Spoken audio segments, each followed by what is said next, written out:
A suspect was arrested in a community known as Ballard, which is about 6 miles northwest of downtown Seattle. This shooting happened inside a church. Is nowhere sacred anymore. You know, it's one of those things. You don't mess with the church.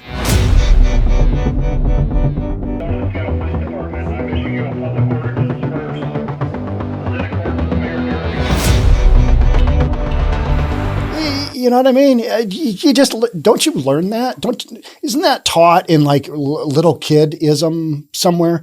Yeah, don't F with the church. Bad things will happen to you if you do that. Maybe this guy didn't grow up that way. I'm not sure.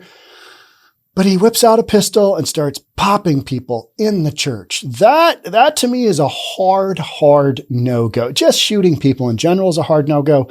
Shooting them in the church? I don't know.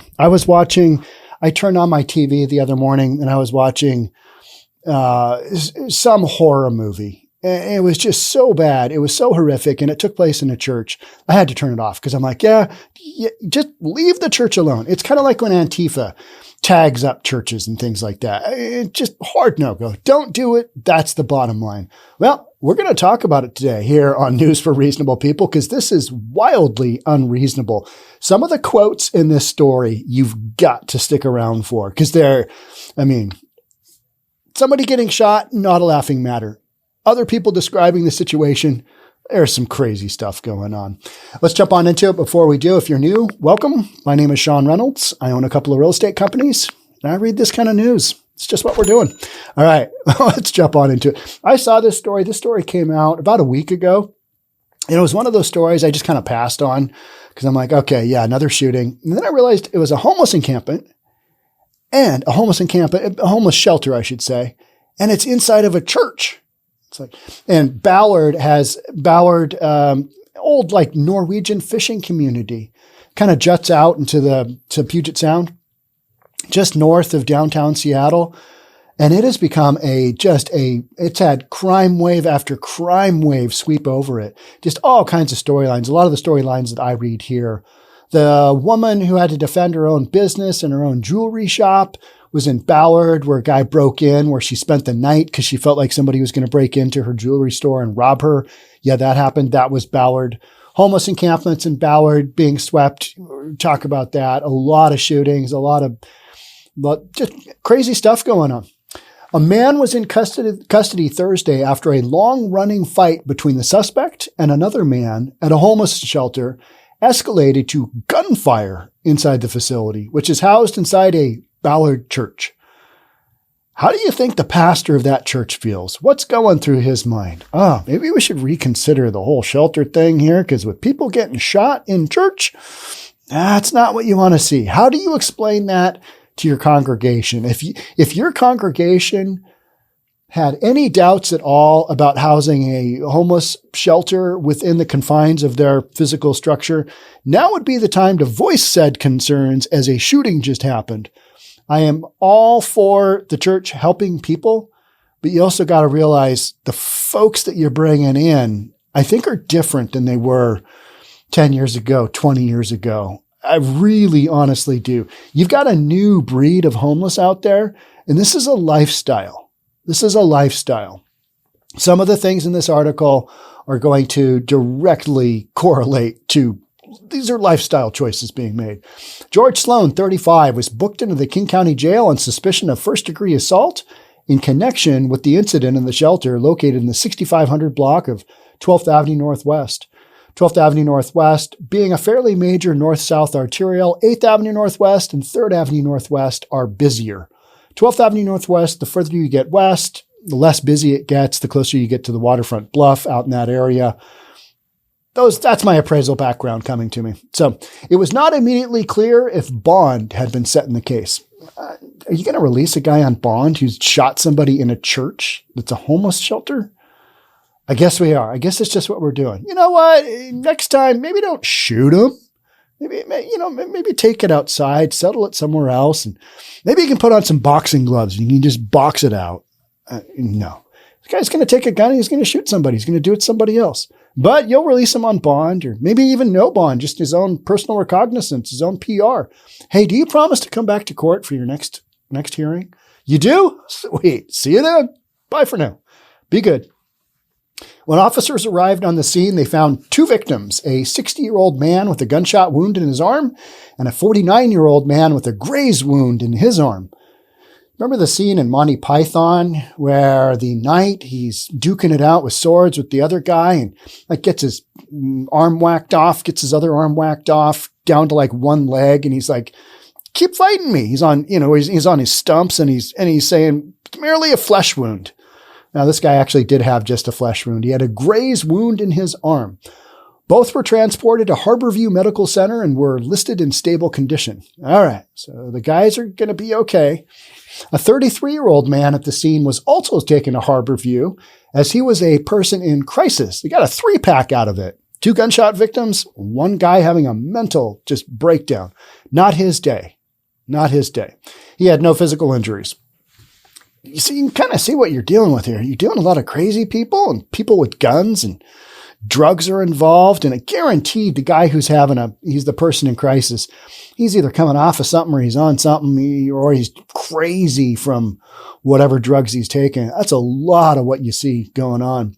Sloan was arrested shortly after the shooting and the gun believed to have been used was found in nearby bushes. Just hurl it in the bushes. Nobody will find it there. We're in a pretty major metropolitan area.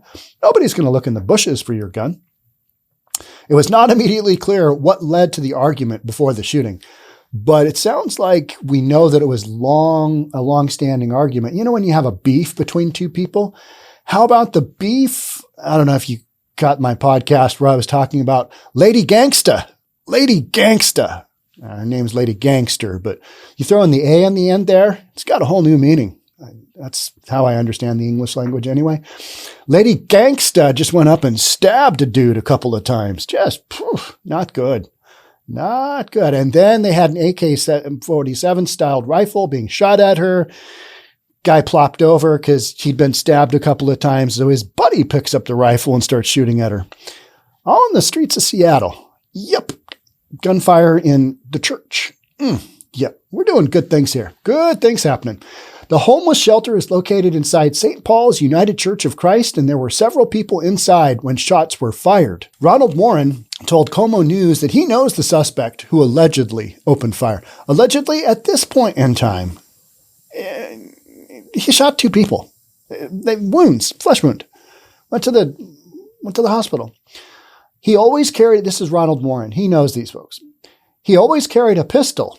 All right. So you knew a guy staying in your church always carried a pistol. All righty then.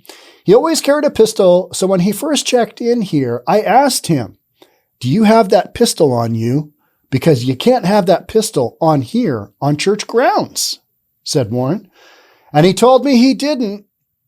Evidently, he lied to me. Okay. Do you think a homeless dude who's known to carry a gun around might be capable of lying? I don't know. I'm just throwing that out there. Well, what are you going to do? You're going to have a metal detector at the front of the church? Got to go to church. Make sure you take out all the metal from your pockets. Yeah, can't have that. Going to church. Clear it out. Warren said the man began hitting people inside the shelter with a crowbar before pulling out a gun. I read that again. Warren said the man began hitting people inside. Notice it says people and not just one person. Warren said the man began hitting people inside the shelter with a crowbar. I just organized my tools. I have multiple crowbars. I never really think of them as weapons. I tend to think of them as more things to get like nails out or maybe pry something open. You got 2 pieces of wood stuck together. You drive a crowbar in there and you pry it out. Whenever you need leverage. I typically don't think of, hey, yeah, that's a pretty good weapon. Never mind the pistol I'm carrying around in the church that I lied to the dude over here about having on me. So he had a crowbar, just whacking people. When he was hitting people with the crowbar, I put my shoes on to talk with him. Guys over there whacking people with the crowbar, you're going to put your shoes on? All right, the guy lies to you. He's whacking people. He's hurting people. And you're working on your shoes. Okay. All right. We're just going to run with it anyway. But then he took out the pistol. And at that point I felt that's it. He's pretty much gone. Well, he was shooting people. Yes, he was gone. Yep. He's pretty much gone. So this is literally the story coming out of Seattle. Then he took out the pistol. And at that point I felt that's it. When he was whacking people with the crowbar, I was okay with that. I mean, I realized I needed to put my shoes on because I might need to walk over there and address the issue, but I was working on my shoes and, I don't know who this individual is. And this is probably some stuff that's just been kind of lifted out from the conversation to get kind of a perspective on what's going on. And I'm easily making fun of it because I'm cherry picking topics here. Let's be honest. A shooting happened in a church. That's horrific. That is horrific. That's got to make the community kind of go, wow, yeah. Not really sure if we're going to continue to do this. And that's why you've got it's such a tough time for people outside of the immediate environment, the immediate community that helps the homeless, because there's massive liability taking these folks on. Whacking people with a crowbar. And after that, he's like, well, that's not effective enough. I guess I'll just shoot them. I guess I'll just take out my piece that I lied about and that they let me in here with. And I'm just going to cap some people because I'm having an argument with them. And then there's some other guy who's just having an emotional, nervous breakdown over all this going on. Somebody whacking somebody out with a crowbar and then he pulls out a gun and shoots some other people. You're going to have like one dude in there who's just like, mind blown, too much. And he just has a meltdown. Just can't handle it. So, I mean, this is what's going on in a city like Seattle, where we just basically let the homeless kind of roam free, do their own thing. We push them out with the sweep every now and then. We let all kinds of drugs go. Just let all kinds of drugs go. We defund the police. We have record low numbers of people relative to of police available per our population. I watched the video on this and the police were able to respond quickly on this one. All right, SPD. I always back the blue because I think that is part of public safety is an important thing in real estate. I rarely talk about real estate anymore because nobody wants to hear about it. It's boring, right? You want to hear about a dude shooting people up in a church. That's literally what the demographics say. That's what my statistics say per Google. And so that's what we're doing. We're covering the topics that people want to hear. Real estate, that's boring. You can read that in the Wall Street Journal or something. But a dude taking out a crowbar, whacking some people, and then, all right, this isn't effective enough. This isn't going the way I want it to go. I need more effective battling power here. Takes out a gun. And, yep. That's what's going on. So that kind of stuff, I mean, and in general, as a society, we've just dumped out all the crazy people from the institutions. And here they are, or just, having a tough time. And they're in the shelters and the church is trying to take care of them. They're trying to do a good thing. People are trying to do a good thing. What's their reward? Well, whacked with a crowbar and shot. Pretty wild, isn't it? I mean, these are some wild, wild stories. I always kind of try and put it in a perspective of, was this kind of stuff going on when I was a kid? How did I not hear about this just ridiculousness when I was a kid? Because you always think of when you were a kid as that magical time. Not necessarily true, because the 80s had some wild crime. Early 90s had some wild crime. A lot of the crime statistics I read, they point back to like 92 or 94. And you had just or the late 80s, you had some massive gang violence. Let's just call it what it is. It was gang violence. You had the Bloods and the Crips in LA just tearing things apart, and in Oakland just tearing things apart. And you had that going on. And now you've got this kind of stuff, but this is like greater levels of society. And for whatever reason, and I mean, we know what the reasons are. Cities like Seattle have just allowed their homeless populations to just kind of run wild. And then you've got storylines like this coming out. And I always think to myself, did this kind of thing happen in, call it the 70s? Was this a thing where people whipped out a gun in church, a shelter, and started whacking people after a crowbar? How'd the guy get the crowbar into the church? Tell me that. Tell me that. Pretty hard to hide a crowbar. Was it a real small crowbar? That's not effective. You need a big one. You need one of those, I don't know, is it 24 inches? Maybe at least 18, right? Size matters with crowbars. It does. Bigger the crowbar, more whack you can get, apparently. I don't know. I use them typically for, wood and nails and like I said.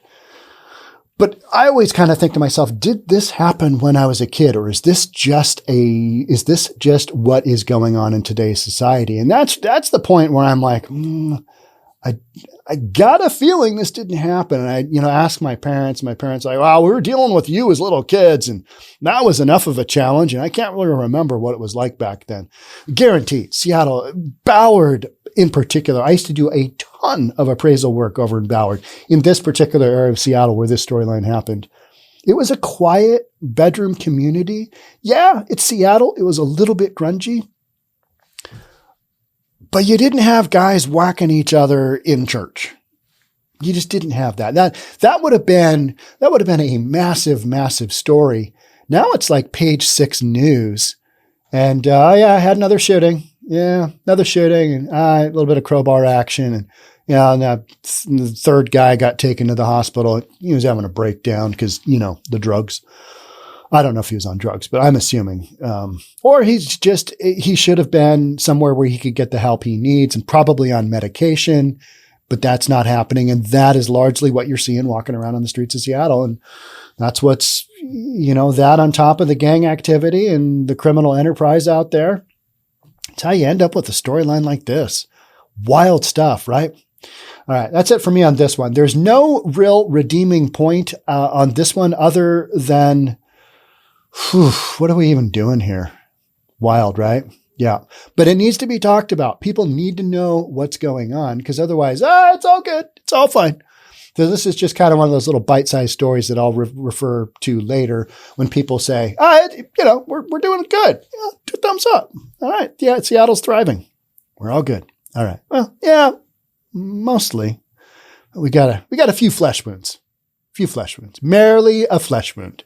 All right. Check out that Monty Python movie. It's very funny. We'll catch up soon. Talk then. Bye for now.